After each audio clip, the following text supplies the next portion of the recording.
Hey, how to make music good, a rant ramble by me. Who am I? I am Flan. I'm a musician. I was in touring bands from like 18 to 24. A lot of rock, a lot of hardcore, a lot of emo, a lot of indie, a lot of hip hop as well. And I am now a producer. I started producing in 2020 ish, maybe 2022, 2021, sometime around then. I use Ableton, and I make a lot of music. I go to school right now for audio engineering and music production, and that's what we're talking about today specifically, are the things that I've learned in that school. Okay, why Flan? I'm a senior at Belmont University for these two things, DAW, music technology, and audio engineering. It's a double major. I have a private tutor who I've been working with for 3 years, and he's a Grammy Award-winning audio engineer. He's currently working with Hans Zimmer, and he's worked for John Williams in the past. My stuff sounds pretty cool. I don't like gatekeeping knowledge, so I'm telling you right now, I'm just giving you this shit that I learned for free. I'm not a dweeb about it, so I don't think there's like a right or wrong objective answer. So if you say something that's like, I thought this was the answer, I'm probably going to say something like, it can be, unless it's not. Because in some things in audio is a science. So sometimes there are objectively wrong answers. And hopefully we can find out together what those look like versus what is not an objectively wrong answer. What should I learn as a total beginner? And we're going to rip through this part. Pick a DAW. It doesn't matter what kind. It should be a professional grade DAW, not BandLab. FL Studio is a professional grade DAW, though, so if someone tries to tell you otherwise, they're dumb. But a professional grade DAW specifically is it's a DAW with a set amount of features and the ability to change MIDI and audio clips. I forgot the exact definition. There's an exact definition. But if you look up, is this DAW professional grade DAW? For example, GarageBand is not a professional grade DAW. And BandLab is not a professional grade DAW. You should get a professional grade one because it allows you to work with other people, allows you to export files, it allows you to use VSTs, which are not third-party plugins, etc. You should try out a few. There are free trials for most of them. No two DAWs sound different, but they offer different samples and plugins within the box. So me as an Ableton user, I have a lot of analog-focused plugins, so my stuff doesn't quote-unquote sound like Ableton. If I just use Ableton stock stuff, I would probably sound a lot more electronically based. Just like if you were in Logic and you had like Serum and a bunch of other, synths, you'd probably wouldn't sound like an indie rock band. But if you didn't have that, you just used the stuff in the box, it might lend itself better to indie rock. FL's good for hip hop because of its samples. Ableton's good for EDM, right? Some DAW are better for specific things. For example, Logic has Score View, which might be better for composition. We talked about Cubase earlier today in the chat. Cubase is good for scoring, so that's stuff to think about. Now, you need to practice. A DAW is a musical instrument just as much as a guitar or piano. You need to practice with it to get good, develop a workflow, work on speed, different skills within the DAW. You should try and learn supplementary instruments as well simultaneously. You shouldn't just be using a DAW as a DAW artist. If you can, get a MIDI keyboard, open up a piano sample, and practice some piano songs, because learning how to play piano, oh my gosh, learning how to play piano better is going to make you a better musician, which is going to go beyond just the composition, right? Singing is an instrument, so if you're just a singer, that's fine too. However, you should work with your craft, go to like a church choir or a community choir, practice your instrument. Play with other musicians if you can, because building up collaborative skills in a jam environment directly translates to being able to create sounds in a DAW. Awesome. Step 3, collaborate. You should work with others. Okay. DAWs have a different vocab. Every DAW calls something a little bit different. So if you're working in Ableton, it's called samples. Like the audio files within Ableton are called samples. Where Logic, they're called clips. This is important because when you're talking to other musicians who are using different DAW, you may need to like have them clarify. Don't just assume you don't know the vocabulary. Ask them the vocabulary. Okay, what skills should I improve? The plateau issue. So a lot of people will be making music for a long time, and then they end up in a place where they're like, yeah, I've been producing for 8 to 10 years and I just haven't gotten any better, or I think I've gotten a little bit better at mixing, but my songs haven't improved that much. Here's some skills that I think that if you work on specifically right now, it will 100% improve you. Okay, This is something from Carl Redland. Everything affects everything, and music is contextual. This is his mantra. He makes us repeat it all the time. And this is supposed to be like, as you're working on your skills as a musician, it'll affect your music, and then any instrument that you add into your mix is going to affect every other instrument in your mix.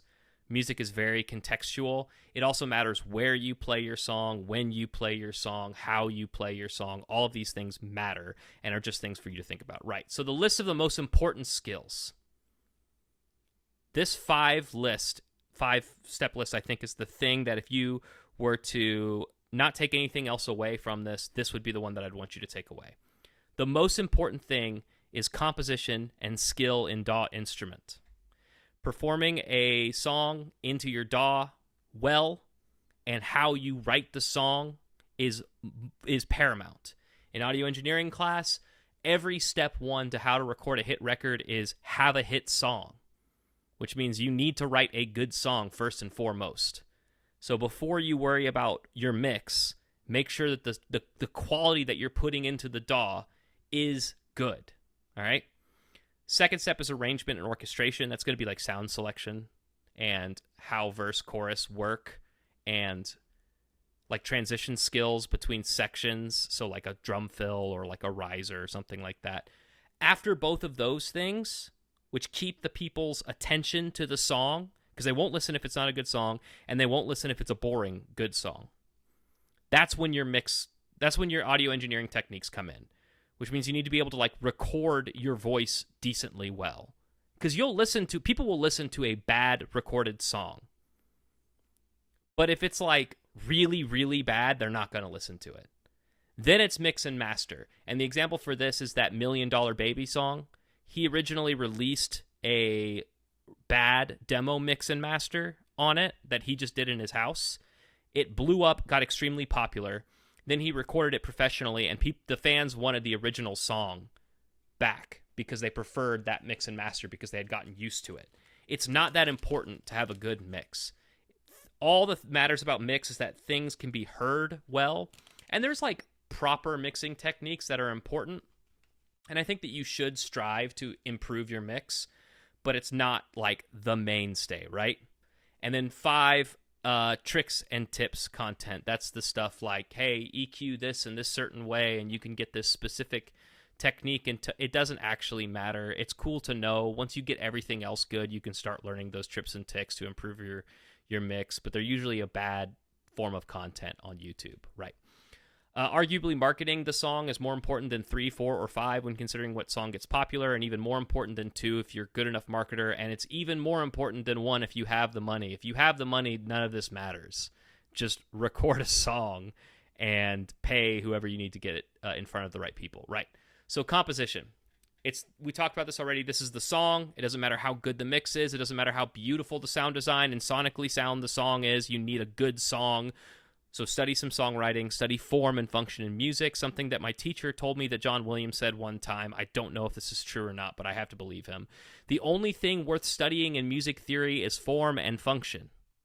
What that means is if you're studying any sort of music theory, it doesn't matter what notes, I mean, it does, obviously, but it doesn't matter what notes are in the song if they sound good. But what does matter is how long the verse is, how long the bridge is, what genre you're making this song for. Is a funk song going to have that many changes to the beat? Not really. It's going to be it's a dance song. It's going to be 5 minutes, 3 to 5 minutes long, and it's just going to be a driving beat. The drum should not stop in a funk song unless it's for a very specific reason.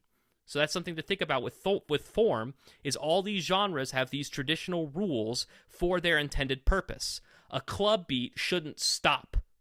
A club beat, like a club hip-hop song, should keep going and just feel boom, boom, boom. That should drive the entire time. A rock song might have multiple levels of dynamic, but they need to serve the purpose of the songwriting, right? It just depends on the genre that you're working on. So transition between sections, verse length, intro length, hook, chorus, emphasis parts, licks, melody, harmony, variation. All these things are somewhat genre dependent in individual techniques, but are universal in music. So you need to know what these things are. Transitions between sections, verse length, intro length, hook, chorus, emphasis parts, all that stuff.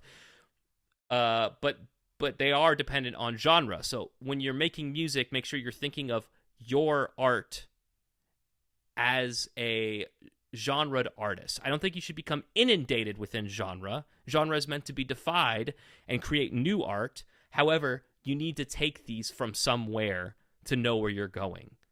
Unless you have like a eureka moment, the reason why these tropes are tropes is because they're popular and used often. Don't reinvent the wheel unless you have a better idea in that exact moment. Does that make sense? Okay. A quick way to level up the skills to do song recreations: listen deeply to a song that you think is amazing and try to completely replicate another artist's song in technique, performance, and articulation. If you can match the sound, do it. If you can't, get as close as possible and then just move on. Study the song and consider dynamic levels of each part, tempo changes, transitional elements, cadence, and rhythm. When I was first starting, I recreated Ringtone by 100 gecs in order to understand hyperpop. And it took me a couple of days to really focus in and get every part down. But I think that the skills that I learned from doing that allow my music to improve pretty rapidly. So I would definitely suggest everyone to do this and use your critical listening to be prejudiced on your own ability to recreate it. When practicing, you should beat yourself up just a little bit. When you create something, you should be very nice to yourself. But I think when you're practicing, that's more important. Okay, arrangement and orchestration. The mix is mostly in the sonic space. So if you have good arrangement and orchestration skills, you don't really need to mix all that much, right? What I mean by sonic space is that we'll talk more about frequency and stuff in a little bit, but every instrument has its place in the mix. In a traditional orchestra, you've got double bass and tuba that are in the low end, and you have piccolo flute and like high violin in the high end. A composer will compose the violin up a really high octave in order to not conflict with another violin, with a viola, with a double bass, and with a cello. Like, each of those instruments have their own space sonically. You should think about the instruments and the sounds that you use in a very similar way. Music is just sound arranged in a way that's pleasing. So even if you think about like a bass should be low, in ringtone, for example, as we just talked about a moment ago, those boop, boop, boop, boop parts in the beginning is actually just an 808 tuned up like 4 octaves high. And so when they press it, it still has that percussive boop, but it's so high that it doesn't sound like an 808 anymore. That was used to have this complementary percussive part high in the mix, but not overwhelm the mix, because if it was 808s in their proper octave, it would sound crazy. You need to learn what sounds look like on an EQ so that you can think about, like, is this going to be really mid-heavy, muddy? Is this going to be really boomy, bass-heavy? Is this going to be really tinny because I have all these high instruments? Look what a snare looks like. Look what a kick drum looks like. There's a reason why people say don't use kicks and 808s together, which you should sometimes, but some producers don't think you should, because they sit in the same spot in the EQ range, so it's going to require a little bit more mixing. And then we're going to talk about timbre. What is timbre? Timbre is the quality of a sound. It's what makes a piano sound different than a guitar. There are multiple parts of a timbre. The fundamental, which is the lowest note of a sound, and this is what we hear as pitch. So a sine wave is going to be purely the fundamental. If you ever look at a sine wave on an EQ, it is just a large band that goes up. I have pictures that I'll show you. Then there are harmonics and overtones, which is the character of the sound, and that's when you play a guitar or when you play a piano. For example, if you have like a piano sampler and you look at an EQ while you press a note in a piano, it will have that large note at the very low end, but it also have some cascading high end. That's the harmonic and overtone content. That's what makes the timbre, right? So the notes have a specific frequency value. For example, A4 is tuned to 440 hertz. That's how we tune our Western music, system, as well as each overtone has a specific frequency value. Synthesis will take these into account when recreating sounds, and is some of the earliest form of synthesis before digital sampling. If you want to talk about that, we can later. So here's a nice picture to let you know what it looks like. The fundamental frequency is that really low note. Then there's harmonics that are every octave above the fundamental, and then every resonant frequency in the sound is called the overtone. So that's how you can kind of at least visualize what the sound looks like for when you are arranging making sound selection choices, right? If you have like a saw wave, it's going to be a lot thicker than this, and you may not want to overuse saw waves in specific genres. However, in genres like hyperpop and maximalist genres, maybe you do want to overuse it. Everything affects everything, and music is contextual, as Carl Ridland would say. Okay, the frequency spectrum. The average human ear can hear from 20 hertz to 20,000 hertz with some slight variations. Some people hear lower. Some people can hear higher. You lose high-end hearing with ear damage as well as age.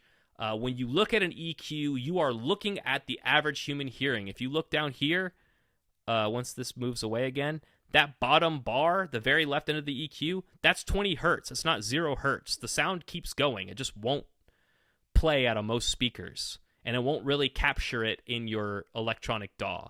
And then if you look on the far right end, which you cannot see behind this guy's logo, it's 20,000 hertz. Same story. There is information that's higher than that, but it won't play out of most speakers, and most modern DAW won't capture it unless you mess with the bit depth settings, which we were not going to talk about. Lower frequency is slower oscillating, and it's a larger wave. That you could hear that when you listen to like shitty car speakers. It's like it's like actually shaking the speakers. You can watch them move. That is the sound wave coming out of the speakers. Bass is big. It's a lot larger than high-end stuff. So you can actually usually pack a lot more high-end energy into a song, a lot of high frequencies into a song. While bass, you should control. You should have only one or two elements that are low end. That's going to affect the balance of the song. And unless you're doing a genre that's very low end oriented, you want to be able to sort of like taper your low end compared to your high end and make it a little bit more controlled. Most commercial speakers do not produce below or above the range. However, higher end speakers can. Most studio monitors can. You just don't capture that because of the DAW. So just keep that in mind. Here is a Fletcher-Munson equal loudness curve. What the heck is this? Well, that's a great question. As you see, this is an EQ band with 20 being the low end and 20,000 being the high end. What the graph represents is the perceived human hearing, how loud something needs to be in order for us to hear it. Where it is listed, those different tiers from 0 to 120 is the decibel amount. So that's how loud it is.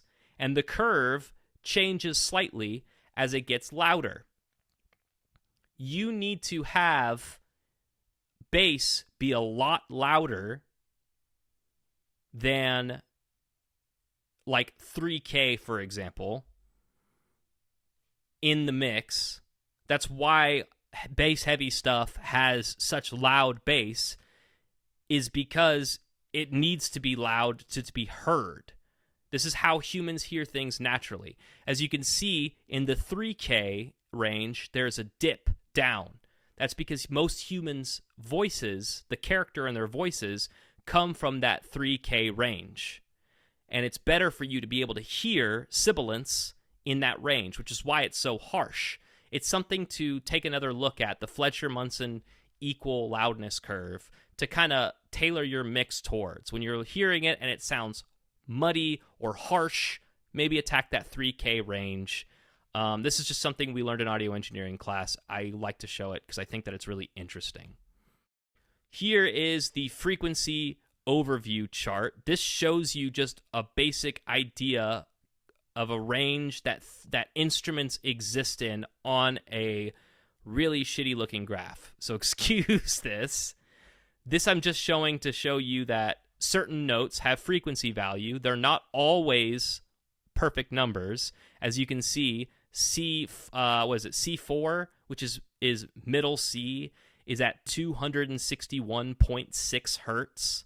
That's just the way that we've done the math. We say A4 is 440 hertz, and C4, which is middle C, is 261 hertz. The reason why I have this on here is just to show you that this is how you should kind of think about stacking your mix with good sound selection, right?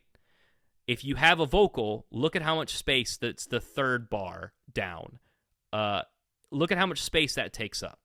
A vocal is heavy, so you really want to leave space in that range and not overwhelm with guitar, trumpets, and violins, and a loud snare, and hi-hats that are just going the whole time. You need to think about, how can I fit this vocal in here? There's tricks and tips to do that, but I think you shouldn't rely on those. I think that a proper arrangement will always be stronger than side-chaining the beat to the vocal or whatever.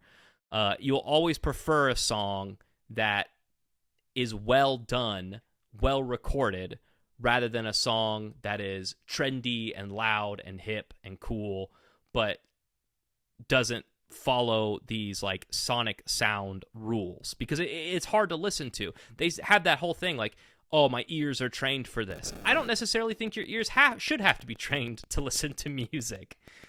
Sometimes it's fun, and you should try to pursue that at some point just for experimental purposes. But I think that if you want to have like the perfect sound, you should cater to the largest group of people, which means there are a few rules that you can follow while still being creative. And this is one of them, is sort of fitting all that into a mix. Okay, audio engineering techniques. This is the third most important thing that you should learn how to do. In order to capture sound, you need to record it. Microphone placement is important, and being cognizant of which microphone you are using, how far away the microphone is from the source, and ambient sound in the recording environment are all things to consider. Vocalists and instrumentalists need to worry about this a lot more than producers. Producers who are just doing loop production stuff and MIDI don't have to worry about entering audio into the DAW. But it is something that you should know how to do should you ever decide to record people in your house. A Shure SM57 will get you what you want with proper technique most of the time. For Emma Forever Ago by Bon Iver is completely recorded on a Shure SM57 in a damn cabin. He sang into it, he recorded his guitar into it, he made percussion noises with it, for it. Everything was done with one microphone, maybe two, in a cabin. So it's not impossible. You don't need fancy equipment to record well. You need knowledge on how far away something should be, which is a quick Google. That's a quick Google. How far away should my Shure SM57 be from my acoustic guitar sound hole? Bam, you get the answer and you'll know exactly what to do. Different types of microphones. Dynamic microphones. These are the most common use for non-pro audio. These are for loud sound sources like live music and do not need phantom power. Speakers can function as microphones and are considered dynamic mics. If you've ever tried that, you can actually set up a speaker up to a sound source and record something into it. It's not going to be a good EQ. It's not going to sound good, but you can do this.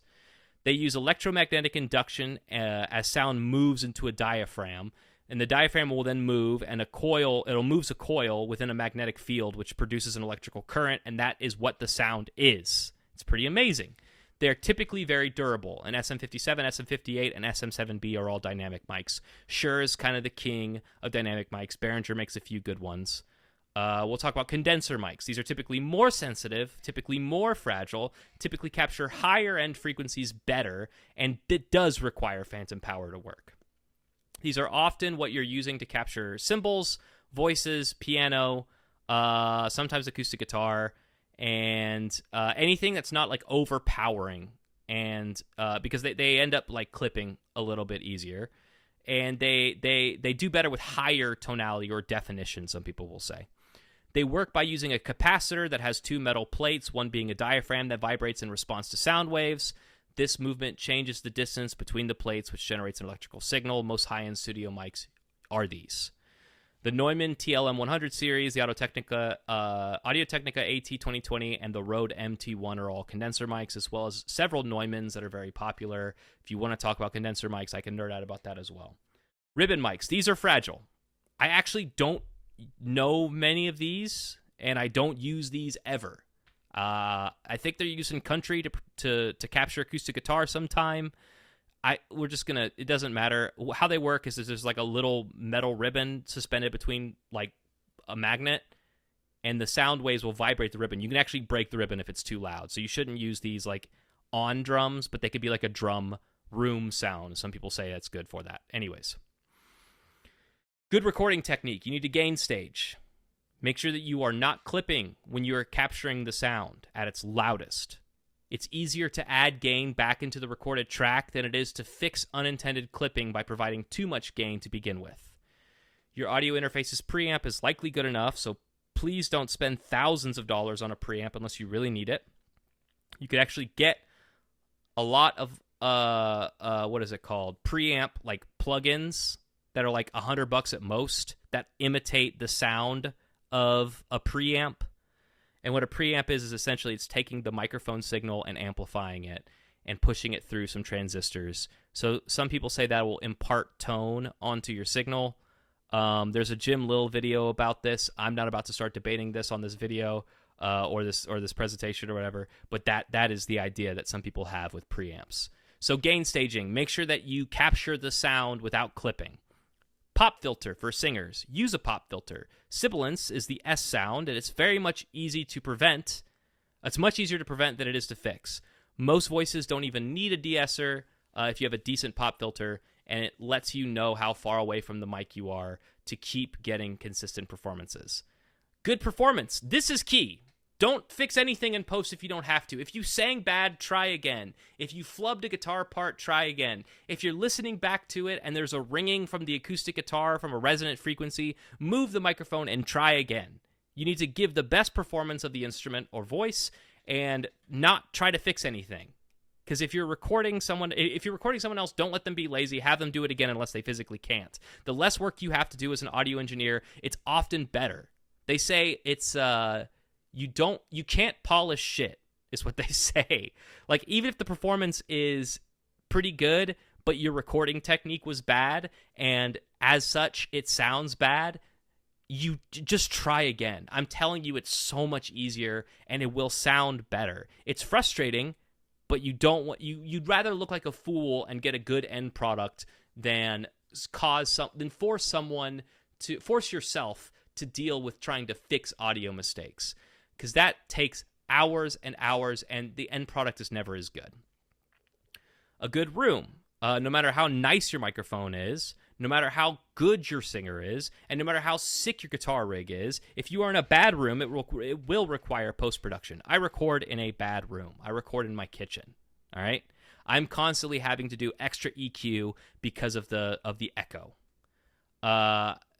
I don't necessarily think that's a good or bad thing. In fact, I would say that's more of a bad thing than anything, but I'm lazy, so what can you do? Reflections are not necessarily bad. Sometimes a big room is great for audio. Sometimes a garage is great for audio. Sometimes a bathroom is great for audio. It just depends on how much reverb that you want. I'm not going to be going over reflections and reverb in this presentation, but I can if you want to hear about it. Dead rooms, or non-reflective rooms, are common in home studios and sought after in the audio engineering world. It's not always the right decision, but it allows you to have a dead vocal or dead drum track that you can then add reverb to, giving you complete control over it. You can achieve this by recording vocals and instruments in an SUV or in a closet with clothes on the wall. You can create mini recording booths in your house by throwing some heavy blankets or tapestries over a PVC pipe skeleton that you make. You could do all kinds of stuff to get a good room. I put in quotations. I know you can't see me, but that's what I'm doing. These will improve the quality of your sound. As I said, my philosophy on repairing audio is it's a bad idea. If there is a TV in the background or AC hum in your recording or a dog bark or a glitch, try it again. Seriously consider going through the trouble of doing it. Repairing sucks. I'm telling you right now, repairing sucks. It's so much better to work with something good. Especially if you are the artist doing it or you have the artist in the room in order to do it. Okay, mixing. This depends, and it's very frustrating for me to say. This depends on the genre.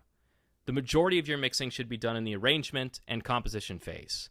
you should have to do very little work in the mixing aside from cool stuff. If the song is muddy because you have a piano playing low notes and a guitar playing chords and an 808 and a low male vocalist rapping over it, you're not going to be able to balance the mix well. There's this video called The Art of Mixing. It is a 2.5 hour long YouTube video. It is required viewing if you want to get good at mixing fast, and teaches you all the concepts that I could teach you right now. And I will post a link in chat when this is over so you can bookmark it and watch it on your own time. But I legitimately swear by this video. I watched it and I've not had to practice mixing because of it. Because I just went in using the concepts that I learned from this video, and it really improved me fast. Here's a picture of it. Essentially, it's talking about different volumes, panning, rhythm, and effects, as well as like compression and reverb, to move things around in a 3D space. It makes so much more sense when you watch the video. I just really like this picture, and it has a cool 80s aesthetic. 3 stages of songwriting. Composition and arrangement. This is selecting instruments and parts to have their distinct sonic space as well as dynamic levels throughout the song. A high sine wave fits well with a low re space and the mids with piano chords. This allows a much louder lead vocal to shine. If you are an artist, consider your vocal tonality with beat selection and the voice you make while performing over the track. Rhythmic pieces will allow for a pocket to perform even even with like a really loud 808. Like in The Largest by Big X the Plug, there's that I'm the biggest, the largest. There's like this rhythm that is syncopated with the 808. So when you listen to it, they rarely hit at the same time because he has a low voice. When you're doing the composition and arrangement phase, writing the song, this is where you can include effects if it's necessary for a creative element. If you are writing a part that needs a lot of reverb, go ahead and throw a reverb plugin at this point. But don't try not to mix at the composition and arrangement phase. When you're writing the song and you're writing the parts and you're recording everything, try to barely touch anything and make it sound pretty good without adjusting volumes. Because if you could do that, your song is going to sound better when it's fully mixed. The gain staging phase. This is after you're done composing things. Sometimes you have parts that are just loud, right? So at this point, you want to get things to a good level with some headroom. So you're going to have drums and percussive elements, which at the loudest part of the song should be at like -8 dB. And melodic and harmony parts with like voice and everything else should be around 11 dB.